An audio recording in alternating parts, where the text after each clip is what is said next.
आज जो है एक ही प्रश्न को दो तरीके से इकोनॉमिक्स में आपको दिखाएंगे और जवाब क्या होना चाहिए। क्वेश्चन है, विकसित राष्ट्र थी तमें शू समझो छो। एकदम सबसे इजी सवाल है पहला, लेकिन भारत ने विकासशील देशना रूप में शा माटे वर्गीकृत करवामा आवे, ये उससे थोड़ा सा टफ है। लेकिन ये जो पिछला है कि आजादी ना 75 वर्षों में भारत ने प्रगति जनाबो। अब अगर आप इस आंसर में डेटा नहीं है आपके पास, तो वही होगा कि पेपर 3 में 48 नंबर ला करके सेलेक्ट हो जाइएगा। आप बाद में बाजार को भरमाइएगा कि 3 बार सेलेक्ट हुए हैं और तीनों बार नंबर 48 था। दिक्कत ये है। तो सबसे पहले डेटा होना चाहिए आपके पास। तो देखिए, सबसे पहले विकसित राष्ट्र में एक डेटा आएगा कि ऐसा राष्ट्र जहां प्रति व्यक्ति कुल राष्ट्रीय आय 13,205 अमेरिकन डॉलर से ज्यादा हो, डॉलर। उच्च जीडीपी हो, ग्रॉस डोमेस्टिक प्रोडक्ट हो। तृतीयक और चतुर्थक क्षेत्र के उद्योग की प्रधानता हो। टर्शियरी और क्वाटरनरी सेक्टर के उद्योग की प्रधानता हो और उच्च मानव विकास सूचकांक हो। उसको हम कहते हैं विकसित राष्ट्र। अब ये जिसके पास नहीं है वो क्या इंट्रोडक्शन लिखेगा? और आज के बच्चे को दिल्ली से लेकर के गुजरात तक जो चंद मास्टरमाइंड गैर मार्ग में ले जा रहे हैं, हाउ टू राइट। अरे पहले डेटा तो सिखाओ बच्चे को, वो कहां से लाएगा? तो इसको कहते हैं विकसित राष्ट्र। अब जरा सोचिएगा, उससे पहले जो बच्चा नया तैयारी कर रहा है उसको अगर आप राष्ट्रीय आवक ही नहीं समझाएंगे, अगर उस बच्चे को क्या कहते हैं जीडीपी क्या है यही नहीं समझाएंगे, टर्शियरी और क्वाटरनरी सेक्टर किसको कहते हैं अगर उसको यही नहीं मालूम है, हाई ह्यूमन डेवलपमेंट इंडेक्स ही नहीं मालूम है क्या होता है, वो बच्चा भले पीटी पास कर गया हो लो स्कोरिंग मैच में, वो आंसर लिखने में इसको रटने लगे और रटा हुआ चीज परीक्षा में काम नहीं आता है। इसलिए ये जो मेंस देने जा रहा है अभी, उसके लिए डेंटिंग पेंटिंग है। बाकी पहले ये क्लियर करना होगा, तब जाके आप इसका इंट्रोडक्शन लिख पाइए।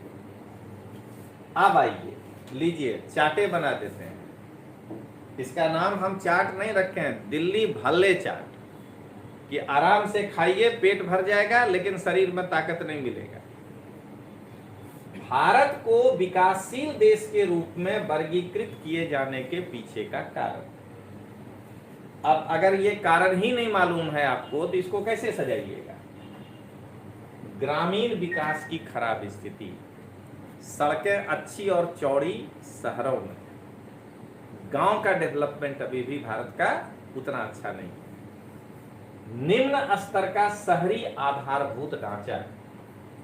अभी भी हम ऐसे कई शहर हैं जहां मेट्रो 10 साल पहले आ जाना चाहिए, वहां हम अभी शिलान्यास ही कर रहे हैं। कल ही किए हैं बनारस और क्या कहते हैं गोरखपुर, जबकि उस शहर की आबादी इतनी है, खास करके बनारस, कि उसको तो 10 साल पहले आ जाना चाहिए। इसमें किसी सरकार का वांक नहीं है, पैसा होगा तो ना लाएंगे। दूसरा, पैसा है, बजट में आ रहा है, जनता झोली भर के टैक्स दे रहा है, लेकिन गरीब जनता को कोरोना के बाद खिलाना भी पड़ रहा है। तो पहले हम खिलावेंगे आकि मेट्रो चलावेंगे? तो ये जो चीज है ये कारण है। सामाजिक संकेतकों का के संबंध में खराब प्रदर्शन, जितने भी सोशल इंडेक्स होंगे, सोशल इंडेक्स का एक सबसे पहला है अस्पृश्यता, वो अभी तक नहीं गया है लोग के हाथ से, तो वो है खराब प्रदर्शन। अगला देख लीजिए, 2022 का डेटा लगाना पड़ेगा, नहीं तो नंबर नहीं आएगा। ह्यूमन डेवलपमेंट इंडेक्स में हम 132वां नंबर पर हैं। कैसे डेवलप कंट्री हो जाएंगे? और ये नहीं मालूम है तो लाइएगा 48 नंबर 150 में चौड़ा होइएगा, सेलेक्टेड 3 टाइम्स। जीपीएससी ने इस सब को गिनबेन करते हैं, इन यूपीएससी। लिखने के तरीके नहीं मालूम। लिखने का तरीका का मतलब है कि आपके पास कंटेंट हो। ग्लोबल हंगर इंडेक्स में भारत 107वें स्थान पे है। डेटा लिख बताना पड़ेगा, तब हम कहेंगे कि हम जो है विकासशील देश है। प्रति व्यक्ति ऊर्जा का खपत मात्र 972 किलोवाट है। इसका मतलब क्या है कि हम कोचिंग खोल के बैठे हैं गांव में और एसी नहीं चला रहे हैं क्योंकि उतना रुपया नहीं है। हम जो है पेड़े के नीचे पढ़ा काम चला ले रहे हैं। ऊर्जा का वपराश कम होना भी आज के डेट में विकसित और विकासशील के बीच का दूरी तय करता है। प्रति व्यक्ति आवक ओछी होना, इनकम कम है, इसीलिए ये है। इसीलिए हम ग्लोबल हंगर में पीछे हैं और इसीलिए हम ह्यूमन इंडेक्स में जो है भी पीछे हैं। जब आपके पास इस प्रकार का कंटेंट होगा उसके बाद जाकर के आप जो है लिख पाइएगा। अब इस प्रश्न का तीसरा पार्ट है आजादी के 75 वर्षों में भारत का प्रगति। तो सबसे पहले जीडीपी के हिसाब से प्रगति देखिए। अब बताइए, आपके पास डाटा नहीं है, अब परीक्षा में अगर यही प्रश्न आ गया तो यहाँ क्या करिएगा? 1950 में निम्न हता, अत्यारे बहु छे। अरे केटला हता? ये इतिहास थोड़े है कि काम चल जाएगा। 1950 में 30.6 बिलियन अमेरिकी डॉलर हमारा मात्र जीडीपी था। आज हम 3.8 ट्रिलियन अमेरिकी डॉलर के जीडीपी में। यह है हमारा विकास। लेकिन कोई एक व्यक्ति नहीं जिम्मेदार है, 75 साल की बात है। प्रति व्यक्ति शुद्ध राष्ट्रीय आय का क्या स्थिति था? तो 1950 में 12,493 रुपया ही प्रति व्यक्ति इनकम था। उस समय के अडानी साहब और उस समय के गरीब साहब को जोड़ करके जो भाग लगाते थे, इसका मैंने उस समय के अडानी साहब भी उतना नहीं कमा पाते थे। आज 2022 में करंट प्राइस पर 1,35,050 रुपया प्रति व्यक्ति आवक है। करंट प्राइस पर। अब बताइए कि अगर हम पीटी में, विश्वास एजुकेशन में इसलिए देर लगता है कोर्स खत्म करने में, अगर हम आपको इकोनॉमिक्स में करंट प्राइस क्या होता है नहीं बताएं, बेस इंडेक्स किसको कहते हैं, तो यहाँ पर ये छूट जाएगा परीक्षा में, क्योंकि आप इसका महत्व नहीं समझेंगे। ये लिख करके आ जाएंगे। 0 नंबर नहीं देता है, लेकिन होगा क्या कि आपके अंक 0.2 कट जाएंगे, 0.1 कट जाएंगे, 0.001 ही चला गया। आपको लगेगा हम इतने में से छूट गए। अब आइए, सरकार के बेरा के द्वारा आवक क्या आ रहा है? 1950 में 171 करोड़ रुपया जो है बेरा आता था उधार को छोड़कर, ये लिखना पड़ेगा। और 2022-23 में, अब तो इसको बदल दीजिएगा, हम जो है ये 23-24 में कहिएगा, लेकिन अभी मत बदलिए, वो अंदाज है, घट भी सकता है। 22,83,713 करोड़ रुपया जो है खाली टैक्स आ रहा है भारत को। ये हम पिछले 75 सालों में तरक्की की है। विदेशी मुद्रा भंडार 1950 में 911 करोड़ रुपया हमारा विदेशी मुद्रा भंडार था। 1922 में 63.61 बिलियन अमेरिकन डॉलर।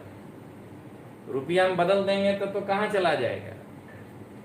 इकोनॉमिक्स में यही वजह है, हम हमेशा क्लास में बोलते हैं, मुझे तो प्रभावित ही नहीं कर पाता है कोई कि हम सेलेक्टेड हैं। अरे हो गया, सेलेक्टेड हो सैल्यूट मार देते हैं, ऑफिस में तुम ऑफिसर हो, बट इस ज्ञान के टेबल पे मत खड़ा हुए, क्योंकि हो तुम इंजीनियर पढ़ा रहे हो इकोनॉमिक्स, हो तुम केमिस्ट्री पढ़ा रहे हो हिस्ट्री, कैसे होगा? आई बैकग्राउंड वाला आदमी क्या भुंजा खाने आया है बाजार में? सबसे पहले समझना है। सिलेक्शन एक अलग चीज है, इसीलिए हम लोग कभी सिलेक्टेड के पीछे नहीं भागे। हो गया 50% भी मेरिट नहीं जाता है। आज भी ये बायां उंगली से लिखाएंगे तो तुमसे ज्यादा नंबर आ जाएगा जितना नॉलेज है। तो इसीलिए समझाते हैं आज के लड़के को कि मत भागिए उनके पीछे। चलिए अब आगे देखते हैं। अगर निबंध लिखना है, कोटेशन वाला नहीं, समझने वाला, आजकल कोट्स के पीछे भागता है लड़का। अरे महिषासुर जैसा देह हो जाएगा, कोटेशन कुछ हुआ, अब व्याख्या कुछ और कर दिए तो वो राक्षस हो जाएगा। आजे हम पढ़ा रहे थे कुषाण वंश, तो सिक्का में जैसा यहाँ बोलते थे कि राजा अपने हाथ से यज्ञ में आहुति दे रहा है, तो सिक्का में दिखाते थे देखो यहाँ आहुति दे रहा है दाहिना हाथ से। तो पहले ये करना पड़ता है। ये अगर नहीं कर पा रहे हैं तो समझ लीजिए कि जीवन भर सिलेक्टेड के पीछे दौड़ते रह जाएंगे, क्योंकि वो खुद नहीं समझ पा रहा है कि वो पास कैसे कर गया। कभी उसको अकेला महीना सामने खड़ा करके पूछिएगा, वो खुद कहेगा कि यार हमको पता नहीं था, ये तो मेरिट गिर गया इसलिए हम निकल गए। आज मेरिट बढ़ जाता है तो हम सेमिनार सुन रहे होते कि अपना अंक कैसे बढ़ाएं। समस्या यहाँ पर ये है। चलिए अब आगे देखते हैं। तो अगर अच्छा वाला निबंध देखना हो तो विश्वास में, कोटेशन वाला महिषासुर वाला काम करना हो तो बहुत जगह है। आइए अब आगे देखते हैं। खाद्यान्न का उत्पादन 1950 में 51 मिलियन टन ही था। आज 2022-23 में 328 मिलियन टन का उम्मीद है। 22-23 का मार्च 31 पूरेगा तब ना फाइनल होगा। कुल नामांकन दर 1950 में 32.1% था, आज ये बढ़कर के 57.6% हो गया। स्कूल में एडमिशन कराने का रेशियो। बाल मृत्यु दर 1950 में 146 था, आज जो है 14.6 था, आज ये 27 मिस्टेक है, ये 146 था, आज 27.6% है। मातृ मृत्यु दर 1000 महिला 1000 प्रसूति में 100% लोग डर जाते थे, आज ये 97 पे झटके आ गया है। जन्म के समय जीवन का आयु 1950 में लोग यही मानते थे कि 35 साल तक आदमी जिंदा रहेगा। आज जो है ये सारा फैसिलिटी के कारण 70 इयर्स तक का जो है जीवन प्रत्याशा हो गया है। खाली अपने भ्रम में जीते हैं कि पहले आदमी 100 बरस जीता था।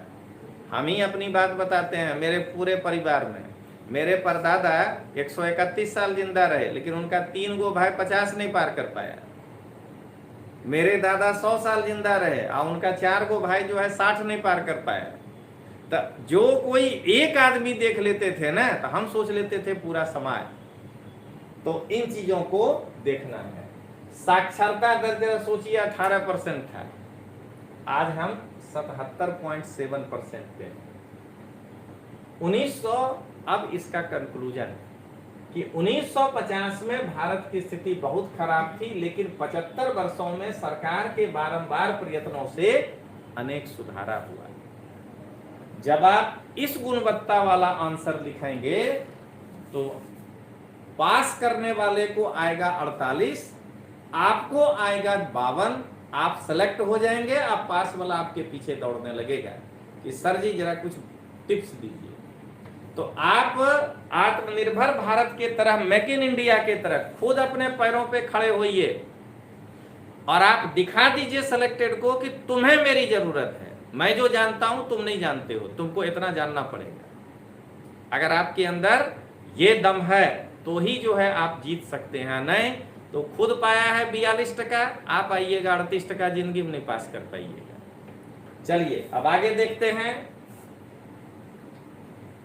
जिस गुणवत्ता से आपको आज आंसर दिखा रहे हैं, भारत का इतिहास हमारा मेंस स्पेशल है, जिसमें प्राचीन, मध्यकालीन और अर्वाचीन तीनों को इसी प्रकार के क्वेश्चन आंसर फॉर्म में आपके सामने हम लेकर आए हैं। तो ये कोर्स भी आप विश्वास लर्निंग ऐप में देख सकते हैं। अब आइए, अब अगला प्रश्न है कि भारत को विकासशील देश की श्रेणी में रखने के पीछे कारण बताइए। और ये बताइए कि भारत को विकसित राष्ट्र की श्रेणी में लाने के लिए मुश्किल ही क्या है। लीजिए अब एक स्टेप आगे, पहला तो क्वेश्चन कॉमन हुआ, और उसके निवारण के लिए हमको क्या करना होगा। तो पहले डेटा लेना होगा, और नहीं तो 2 टाइम्स मेंस वाला के पीछे दौड़ना होगा। और क्या करना होगा, 2 में से एक ही काम करना है। अब आइए तो देखिए, कहता है हाल के समय में भारत आर्थिक रूप से एक विकासशील देश की श्रेणी में आता है। क्यों आता है, उसका कारण आपके सामने। प्रति व्यक्ति आवक ओछी, चाहे तो चार्ट भी बना सकते हैं जो बनाए थे फ्लो चार्ट, नहीं तो नया क्वेश्चन है, नए ढंग से पेश करते हैं। ग्रामीण विकास की खराब स्थिति, निम्न स्तर का शहरी आधारभूत ढांचा, प्रति व्यक्ति ऊर्जा का वपराश कम, सामाजिक संकेतों के संबंध में खराब प्रदर्शन, मानव विकास सूचकांक में 132 और ग्लोबल हंगर इंडेक्स में 107। अब आइए, भारत को विकसित राष्ट्र में यदि समाहित करना है तो हमारे सामने क्या मुश्किल है। 21वीं सदी आजादी के बाद जो बड़े दशक थे उसमें देश की आर्थिक प्रगति मात्र 3% रही। मतलब आज जो है पूरा का पूरा 21वीं सदी यानी 1947 से आज तक यानी 2000 के पहले तक अपने देश का आर्थिक प्रगति 3% ही रहा है। विकसित देश बनने के लिए 11-12% पर जाना पड़ेगा। यहां था जरूरत, तो इतना लॉस हो गया है, तो अब क्या हम 21% कैसे कर दें। 8, 9, 10 मैनेज कर सकते हैं, लेकिन ये जो नुकसान हुआ है इस नुकसान को कैसे भरिएगा, ये है पहली मुश्किल। भारत का चीन के बाद विश्व की सबसे अधिक बस्ती वाला देश होना, इतने आबादी को मैनेजमेंट करना। भारत के बड़े भाग की जो बस्ती है वो अभी भी खेती पर निर्भर करती है और वो गरीबी रेखा के नीचे जीवन निर्वाह करते हैं। भ्रष्टाचार चरम सीमा पर है, कोई पार्टी नहीं बचा है, किसी के पक्ष में अच्छा नहीं सोचिएगा, सब एक के जैसा है, और टेक्नोलॉजी विकास का स्तर नीचे है। भारत का जो द्वितीयक और तृतीयक और चतुर्थक सेवा है ये उतना विकसित नहीं है जितना एक विकसित देश को होना चाहिए। कौशल विकास और टेक्नोलॉजिकल शिक्षण का हमारे यहाँ अभाव है। हम 50 से कर नहीं पाए, तो आज हमको सब कुछ करना पड़ेगा। तो जयंती कहते हैं जो डेटा नहीं होगा तो पेपर चेकर फेटा लगाएगा। बिल्कुल बिल्कुल। अब आइए, संरचनात्मक सुधार के दिशा में हमको उठाना पड़ेगा कदम। कहीं सड़क नहीं है, कहीं बिजली नहीं है, कहीं ब्रॉडबैंड नहीं है, उन चीजों पे ध्यान देना होगा। नक्सलवाद, जम्मू कश्मीर और उत्तर पूर्वी राज्यों में जो अलगाववादी आंदोलन है उसको कैसे निपटना है, इसीलिए हमारा सिलेबस है इंटरनल सिक्योरिटी मेंस में। भारत को विकसित राष्ट्र बनाने के लिए हमको क्या करना पड़ेगा, तो डेमोग्राफिक डिविडेंड पाने के लिए शिक्षा और स्वास्थ्य के क्षेत्र में हमको आमूलचूल परिवर्तन करना। पढ़े लिखे होंगे तभी ना लाभांश होगा। अरे बैठ के गाँव ताश खेलेंगे, कहाँ से लाभांश मिलेगा। रोजे बीमारे पड़ते रहेंगे, हॉस्पिटल में सुविधा नहीं होगा, एक बुखार के नाम पे 14 दिन कहेगा हॉस्पिटल में रहना पड़ेगा, तो हम कमाने कब जाएंगे। भ्रष्टाचार रोकना और कर चोरी को नियंत्रित करना। सरकारी सेवाओं का लाभ जरूरतमंद लाभार्थियों तक ही पहुंचाना। ये नहीं कि फ्री में बिजली सबको दे देना। जो एक्चुअल में लाभार्थी है, जैसे कोरोना में लगा कि ये अगर अनाज नहीं देंगे तो व्यक्ति भूख से मर जाएगा, उसके लिए व्यवस्था करना है। ई वहीवट, हाँ, जितना बढ़ाइएगा उतना भ्रष्टाचार कमेगा। अब आइए, शहर और ग्रामीण आयोजन प्रक्रिया में परिवर्तन की आवश्यकता है। शहर में शहर जैसा, गांव में गांव जैसा। सामाजिक असमानता, विशेषकर महिला और वंचित वर्गों के विरुद्ध जो अन्याय है उसको समाप्त करना होगा।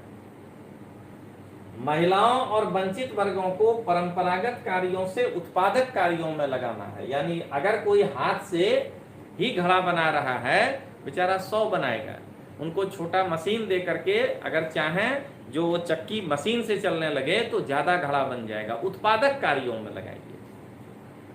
अब आइए, इस प्रकार भारत को विकसित राष्ट्र की श्रेणी में समाविष्ट करने में हालांकि बहुत कमी मुश्किल है, लेकिन अगर इसका विशेष आयोजन करें और इसका निवारण कर लें तो भारत एक विकसित राष्ट्र के रूप में तैयार हो सकता है। जिस दिन इस गुणवत्ता का उत्तर आप इकोनॉमिक्स में लिख देंगे, सेलेक्टेड आप होंगे, सेलेक्टेड बोलेगा 3 टाइम्स मेंस, और मेंस देने वाला कहेगा कि पीटी दिए हैं। इस तरह से आपको लिखना पड़ेगा। चलिए दोस्तों, जय हिंद, जय भारत।